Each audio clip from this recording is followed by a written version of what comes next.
is going on, everybody? It is your boy Adrian Lockhart, back with another video, man. I know it's been a minute since I last seen y'all. You know, it's been about 10 months since I last uploaded, but I'm back. And today's topic, I want to talk about my water fast, specifically my 15-day water fast that I did from May 24th to June 7th, all right? So I'm gonna give y'all some tips, what it is, what I experienced, the pros and cons, and kind of that thing, so stay tuned.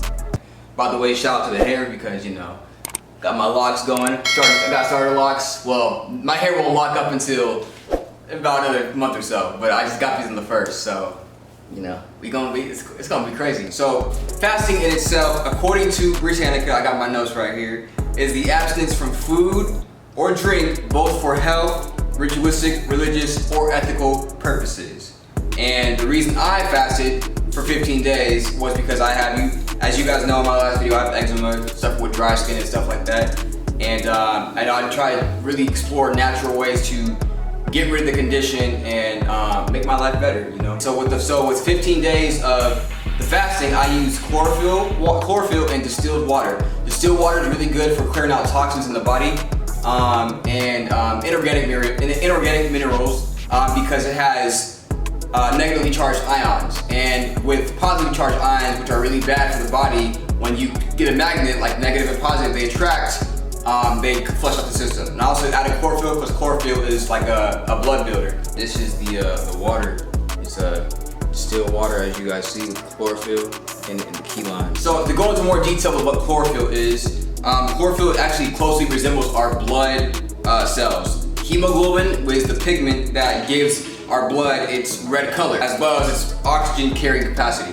The hemoglobin of the red blood cell and the chlorophyll of the red plant, they're basically identical in molecular structure. Remember, it's all about cells. So the only difference is just the center of the atom. Before I go any further, I want to take the time to say that I am not a doctor, so don't be on my page and everything trying to get me in trouble and stuff. I'm just telling you my experiences, all right? To explain exactly what fasting is, there's actually different types of fasting. Dry fasting, which is the actual highest level of detoxification, and that's when you consume no food, no water for a period of time. Then you actually have water fasting, which ends up being the second highest level.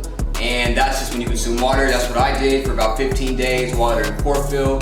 Really good for detoxifying the body, clearing up, supposed to, you know, clear the blood and give you good skin and basically actually acts as an internal deodorant. Then you have juice fasting, which is the third highest level. You got mono fruit fasting, which is just eating one type of fruit. That's the fourth level of fasting. All fruit diet, which is the fifth level of fasting, because fruit is a cleanser. It pulls on your lymphatic system and acts as a scrubber. So it's very aggressive at times if you're very, very sick, so be careful with that. And then all raw diet is your sixth. And then there's also raw till dinner and stuff. And then last but not least would pretty much be your plant-based foods. And then anything below that is pretty much any acidic food you're consuming, like processed foods and high fried foods and starchy foods, very starchy foods and stuff like that the body can't assimilate very well. So there are different levels. With that being said, there are benefits to fasting, and I'll list some of them below.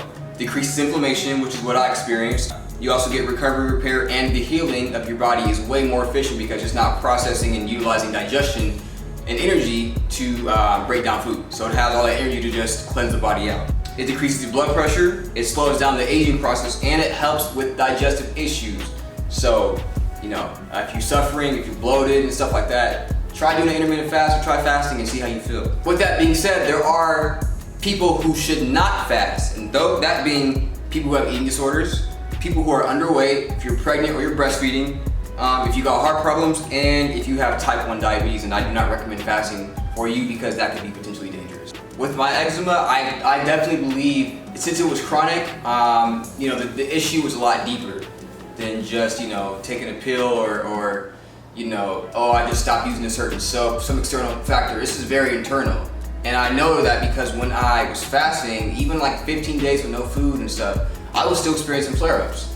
So I think, you know, causes that could have been that I had, you know, weak adrenals. I think that's a factor, weak kidneys and weak adrenals, because that helps filter out the toxins. Bowel issues, because I remember I would still have gas and I wasn't eating anything, but I always had bad gas when I had eczema. As well as a weak liver, because again, your liver and your spleen and everything, that also helps process toxins out the body. But a good thing I did experience was that my eyes were wider, so that was cool. It's really, really important when you guys are fasting or when you're eating anything to watch out for what you're eating if you're dealing with any health condition. Any type of food that you eat, keep in mind, especially if it's a heavy digesting meal, can take anywhere from 36 to 48 hours to fully digest and exit the body. So when you're eating 3 meals a day, you're actually really putting a lot of stress on your body because you haven't, especially if you're not eliminating, you haven't gotten rid of the waste from the previous day that you've been eating your previous hours. So it's really important to space out your meals and give your body time to digest and reset. So that's why fasting is another great way to do that. But there are 3 enemies of the gut, and one is, they're all acids, right, by the way, because everything is acid. There's 2 sides to chemistry. You got base or alkaline, and then you got acid chemistry. Uric acid, which is meat, can be very, very acidic to the body. Carbonic acid, which is starch, that's your pastas, your grains and stuff like that. And then your lactic acid, which is dairy. Dairy, as you know, if you Google it, it's one of the huge no-nos for eczema. Stay away from dairy and stay away from gluten, they tell you. So that just further proves the point that that can put a lot of stress and strain on the body. So let's talk about it. How do I feel personally? I kind of gave you guys some tips and a general overview, but how do I feel? Well, and I'll put up a before and after of what my skin looked like before and what it looks like now. And keep in mind, I still do have eczema. I'm not saying this is a cure, although it can cure some diseases. But if it's very chronic and very deep, it might take more than fasting. You might need supplements, you might need sea moss, you might need other stuff if you want to go the natural route to heal the body, because it's just what it is. I did experience weight loss. I don't know if you guys can kind of see here, but like, I'm very skinny, but my body's on point. I feel like, I like it. I like my face toned up and it got skinnier, and I think people will get scared when they lose a lot of weight on fasting, but the body is very intelligent and it only gets rid of what it does not need. So truly, this is probably how I'm really supposed to look, not puffy and inflamed, because we get so used to seeing that we think it's normal, and it's really not. I still had gas, so that was kind of a thing, but I did have less inflammation. At times, as you guys can probably tell a little bit throughout the video, you see me rubbing my skin. It still gets itchy, but it's nowhere near what I experienced before I started fasting. Like, I would itch 24/7, and like, I barely even wanted to go outside and shit. So this was a huge relief for me.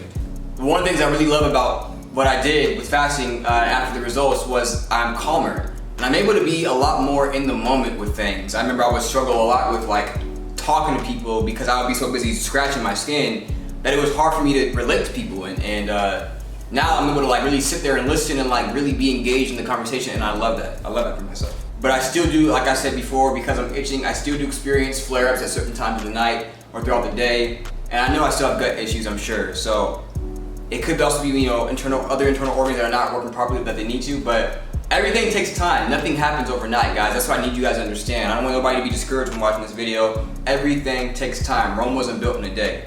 So things I'm taking now to help currently, I'm taking a complete amino acid supplement to get all my building blocks and to stop the inflammation and kind of help rid the body of any illness. I'm also taking, like I said, the chlorophyll water with key limes. Key limes are very important because they are very astringent. They have a lot of minerals, and they pull, because they're citrus fruit. You might think it's acidic, but when it enters the body, it becomes very alkaline and raises the alkalinity of the body. And disease cannot survive in an alkaline or oxygenated environment, FYI. So a fasting timeline. I did want to break down the fasting timeline a little bit, just for you guys, so you guys can kind of know what to expect should you decide to embark on a journey like this.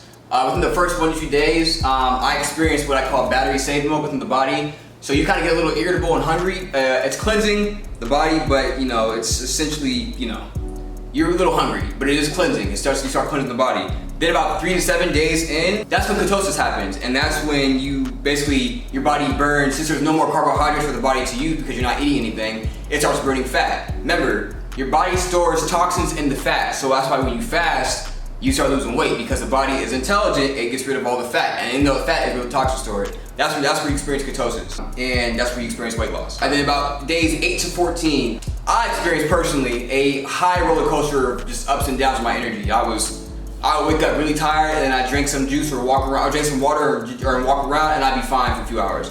Then I would be tired again, then I'd be up, then I'd be tired. So that was what I experienced personally. And then another thing was I would be very cold at times. So if I went through a flare-up, my body would get cold quick, but I was very calm. My mind was very calm and sharp. So I like that. And then on day 15, that's where I stopped. My energy was a little low, and I think I was a little deficient in iron, because I noticed that my nails had an indent in it, and that's a symptom of low iron. So I stopped there. I did take an liquid iron supplement, which I'm taking now. Like I said before, this is the most calmest I've ever been, I've gotten close to experiencing. So, you know, I know there's still a lot of work to do, but I know I've come a long way as well. Last but not least, guys, once you come off this fast, how do I break it? Because as a wise man once said, any fool can fast, but it takes a strong person to break it properly, and they were absolutely right. Because if you stop your fast, if you stop eating after a few days, your stomach shrinks back up to its normal size. It's about the size of your fist.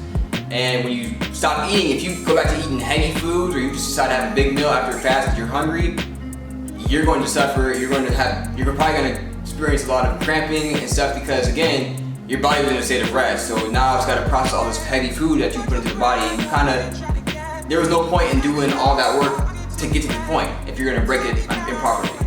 So there is a proper way to break this fast as well, and I want to go into that a little bit. The first thing you need to understand is easy digestible foods for the body, and that is your fruits, because fruits are naturally for the human species. If you look at our hands, we don't have claws like animals, we don't have sharp teeth, we don't break into bone like animals do who are meat eaters or carnivores. We're actually, these hands are made for picking and plucking fruit off a tree and putting it in your mouth. That's why we have the teeth are kind of like grated, and they're made for chewing and stuff like that. So you need easy digestible foods like fruits and juices to kind of refeed the body and kind of get it back into a process of, okay, I'm going to start eating soon, but you're just basically doing the prep work, and that's very, very important. So anything like fresh fruit and fresh fruit juices or vegetable juices is really, really good for the body. Like I said, avoid solids and avoid hard digesting foods that are going to be hard for the body to process, especially if it's processed food or highly cooked in highly oil and highly flammable, or highly just bad stuff for the body. That's a no-no. It's a no-no. And another thing I recommend is, if you are going for a fast, say if you did, longer than 5 days or something like that, I do recommend trying the mono fruit meals for a period of time, about 1 or 2 days. Just all day, eat that one fruit, because it's going to be really simple for your body to digest, and you don't have all this other stuff coming in where your body is just, struggling because you have so many different foods in the system, and now it's got to break it down, and it might cause more issues than it did good for you. And people might say, well, fruits have a lot of sugar, fruits are bad for you, as you might hear sometimes. But listen, fruits and vegetables, they have, specifically fruits, they have H3O2. Now H3O2 is the true water for the body, human consumption. It's the true water for human consumption. And it hydrates you on a cellular level. So when you drink water, although water is very good for you, and it's H2O, the body has to convert that H2O into H3O2 to basically hydrate it. So your body still has to do work to hydrate the body and get it to its true hydrated cellular level. So that's why I recommend fruits. And the last important thing I wanna say to you guys is, you understand the body's circadian rhythm. I believe between 4 a.m. to 12 p.m. the body is doing its heaviest detox. So I know for me personally that at times around 2, 3, 4 a.m. I would experience big flare-ups. And I would be wondering why, I was flaring so bad. Then I realized that's probably because my body is detoxing and pushing everything out. So, as sometimes whether you have eczema or any other illness, whatever your detox symptoms may be, as uncomfortable as they are, you guys need to be thanking your body because it's smart and knows what it's doing. If you keep these toxins trapped in the system, that could potentially be a lot worse for you, because you could end up in the hospital or you could end up dead. So your body's smart in trying to push toxins out of the system. It knows what it's doing, but you gotta trust it and give it the right resources and nutrients to help push it along the way. You just gotta stay out the way though and let the body do its thing. So, that's pretty much it, guys. Thank you guys for watching. I appreciate you guys. It's been a minute, and I'm just glad to be back up in front of the camera again and just giving you my knowledge and doing what the Lord allowed me to do. So, blessings to you guys. Stay safe, stay blessed, and out the way. I'm out.